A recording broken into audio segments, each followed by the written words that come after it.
biggest trade of the day. So you have the Clippers trading James Harden to the Cavaliers for Darius Garland and a second-round pick. The Cavs, ever since they've been making the playoff appearance, even when JB Bickerstaff was the head coach, they've kind of been floundering in the playoffs. Like, they haven't really made an impact how they'd like to in the postseason. And you can say that they've had players that are having great performances, and Darius Garland sometimes hasn't shown up, and he always hasn't been healthy as well. So they're trading him. They're kind of moving away, like that core four of him, Mitchell, Allen, and Evan Mobley. I have enjoyed watching them. They've been a great regular season team. I think I enjoyed them a bit more under Bickerstaff, but anyway, it was the writing's been on the wall for a bit that that's not going to work, and it was either now or in the off season they're going to split them up, and they've gone for James Harden.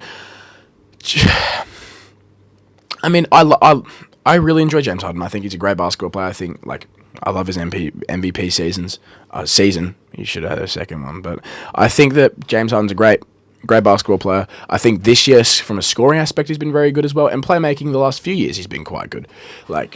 But I don't know, they've gone for another volume scorer alongside Mitchell, who is a very good scorer.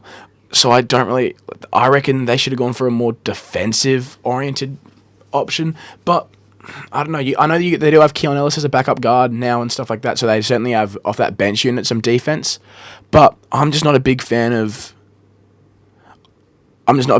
this as the move. I understand wanting to move away from Garland or wanting to make an adjustment, but if you're looking for competing in the playoffs, James Harden has had some great playoff performances, but he's also kind of known as not having great playoff performances. He's been involved in some of the biggest chokes in NBA playoffs. It's a really interesting trade for both sides. The Clippers side, them getting Garland, they get younger. They don't have any of their picks really, or most of their picks are gone, so they kind of have to compete or be solid for a while. And I think that's what they're doing here. They're committing to being solid, I guess. I love Darius Garland. I love watching Darius Garland play basketball. So it's going to make me watch a bit more Clippers basketball, me personally.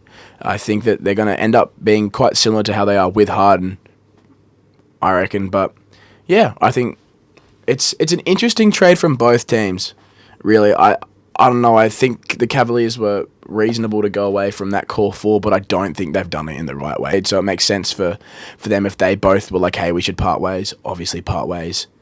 But yeah, I think I reckon if you're the Clippers, you're pretty happy with this. I think if you're a Clippers fan, you're happy with this as much as that Garland's a move for the future. He's going to get you guys excited. He should get Clippers fans excited. So he's a very good player, and I mean, you also receive a second round pick, I guess. So